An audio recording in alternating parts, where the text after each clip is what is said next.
الذین ینقضون عہد اللہ من بعد میثاقہ، وہ لوگ جو توڑتے ہیں اللہ کے معاہدے کو اس کو مضبوط کرنے کے بعد، وہ لوگ جو مستحکم کیے ہوئے عہد کو توڑ ڈالتے ہیں۔ فاسق لوگ وہ ہیں جو پکا کیے ہوئے عہد کو توڑ ڈالتے ہیں۔ اس میں تمام قسم کے معاہدات جو جائز ہیں وہ شامل ہیں۔ اس میں وہ معاہدہ بھی آ گیا جو انسان نے اپنے رب سے کیا تھا، الست بربکم قالوا بلا۔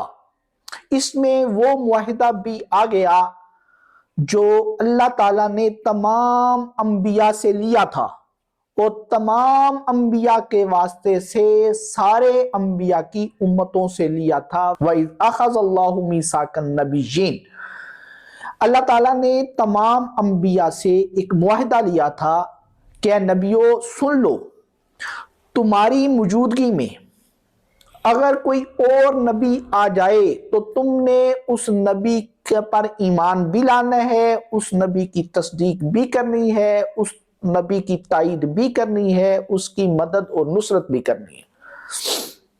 اور یہ معاہدہ جب انبیاء سے لیا گیا تو تمام انبیاء کے واسطے سے امتوں سے بھی لیا گیا ہے۔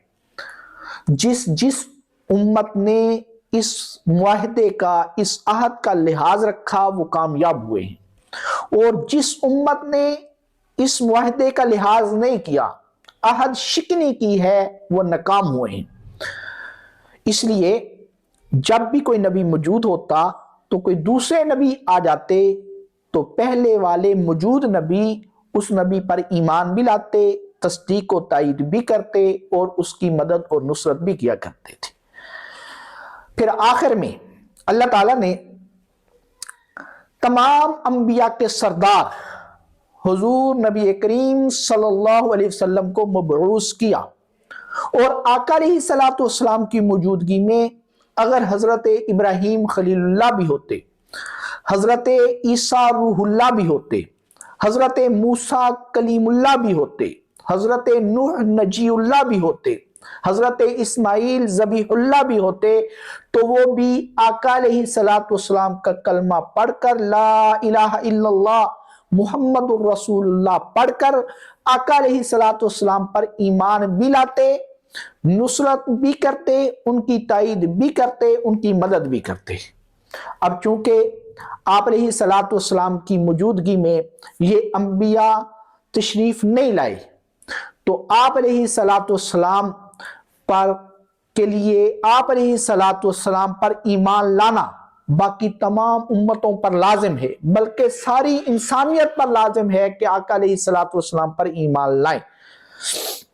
اللہ تعالیٰ نے فاسق لوگوں کی 3 صفات میں سے پہلی صفت بیان کی، پہلی علامت بیان کی، الذین ینقضون عہد اللہ من بعد میثاقہ، وہ جو مستحکم کیے ہوئے، پکا کیے ہوئے عہد کو توڑ ڈالتے ہیں، وَيَقْطَعُونَ مَا أَمَرَ اللَّهُ بِهِ أَن يُوصَلَ۔ دوسری علامت بیان کی کہ ان تعلقات کو، جن تعلقات کو اللہ جوڑنے کا حکم دیتا ہے، وہ فاسق نافرمان لوگ اس تعلق کو توڑ ڈالتے ہیں، اس تعلق کو کاٹ ڈالتے ہیں۔ اس میں وہ تعلق بھی شامل ہے جو انسان کا اپنے رب کے ساتھ ہوتا ہے، اس میں وہ تعلق بھی شامل ہے جو کسی امتی کا اپنے نبی سے ہوتا ہے، اس میں وہ تعلق بھی شامل ہے جو رشتہ دار کا رشتہ دار سے ہوتا ہے، اس میں وہ تعلق بھی شامل ہے جو ایک مسلمان کا دوسرے مسلمان سے ہوتا ہے، اس میں وہ تعلق بھی شامل ہے جو ایک انسان کا دوسرے انسان کے ساتھ ہوتا ہے۔ وَيَقْطَعُونَ مَا أَمَرَ اللَّهُ بِهِ أَن يُوصَلَ، جس تعلق کو اللہ نے جوڑنے کا حکم دیا ہے اس کو وہ نافرمان فاسق لوگ کاٹ ڈالتے ہیں۔ وَيُفْسِدُونَ فِي الْأَرْضِ، وہ زمین میں فساد کرتے رہتے ہیں، وہ زمین میں فساد مچاتے رہتے ہیں، وہ زمین میں فساد برپا کرتے رہتے ہیں۔ کفر کرنا یہ بھی فساد کرنا ہے، شرک کرنا یہ بھی فساد کرنا ہے، اللہ کی نافرمانی کرنا یہ بھی فساد کرنا ہے، انسانوں کے حقوق غصب کر لینا یہ بھی فساد کرنا ہے، ظلم کرنا، ظلم و ستم کرنا یہ بھی فساد کرنا ہے، اور انبیاء کو گالیاں دینا یہ بھی فساد کرنا ہے، مقدس کتابوں کی توہین کرنا یہ بھی فساد کرنا ہے، مال و دولت کے لیے دوسرے ممالک پر چڑھ دوڑنا، طاقت کے اظہار کے لیے کسی کو مارنا، لگائی بجائی کرنا، لڑائیاں کرانا یہ فساد کرنا ہے۔ اللہ تعالیٰ نے فاسق لوگوں کی تیسری علامت بیان کی، وَيُفْسِدُونَ فِي الْأَرْضِ، وہ زمین میں فساد مچاتے رہتے ہیں، اولئک هم الخاسرون، یہی وہ لوگ ہیں جو خسارہ اٹھانے والے ہیں، یہی وہ لوگ ہیں جو گھاٹے کا سودا کرنے والے ہیں، یہی وہ لوگ ہیں جو نقصان اٹھانے والے ہیں۔ کیا سمجھتے ہیں یہ لوگ؟ عہد توڑ کر، رشتہ داریاں اور تعلقات توڑ کر، زمین میں فساد برپا کر کے، لڑائیاں کرا کر وہ لوگ یہ سمجھتے ہیں کہ ہم کامیاب ہو گئے۔ اللہ کہہ رہے ہیں کہ یہ کامیاب نہیں ہوئے، یہ لوگ خسارے والے ہیں، یہ لوگ گھاٹے والے ہیں، یہ لوگ جو ہیں یہ نقصان اٹھانے والے ہیں۔ تو اللہ تعالیٰ نے اس آیت کے اندر فاسق نافرمان لوگوں کی 3 صفات بیان کی۔ الذین ینقضون عہد اللہ من بعد میثاقہ، وہ پکا کیے ہوئے عہد کو، مستحکم کیے ہوئے عہد کو توڑ ڈالتے ہیں۔ دوسری صفت بیان کی، وَيَقْطَعُونَ مَا أَمَرَ اللَّهُ بِهِ أَن يُوصَلَ، کہ جس تعلق کو اللہ نے جوڑنے کا حکم دیا ہے وہ اس تعلق کو کاٹ ڈالتے ہیں۔ وَيُفْسِدُونَ فِي الْأَرْضِ، وہ زمین میں فساد کرتے ہیں۔ أُولَئِكَ هُمُ الْخَاسِرُونَ، یہ گھاٹے والے لوگ ہیں۔ كَيْفَ تَكْفُرُونَ بِاللَّهِ، تم اللہ کے ساتھ کیسے کفر کرتے ہو؟ تم اللہ کے ساتھ کیوں کر کفر کرتے ہو؟ تم اللہ کی ناشکری کیوں کرتے ہو؟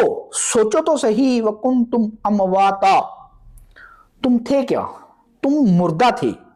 فَأَحْيَاكُمْ، اس اللہ نے تم کو زندہ کیا۔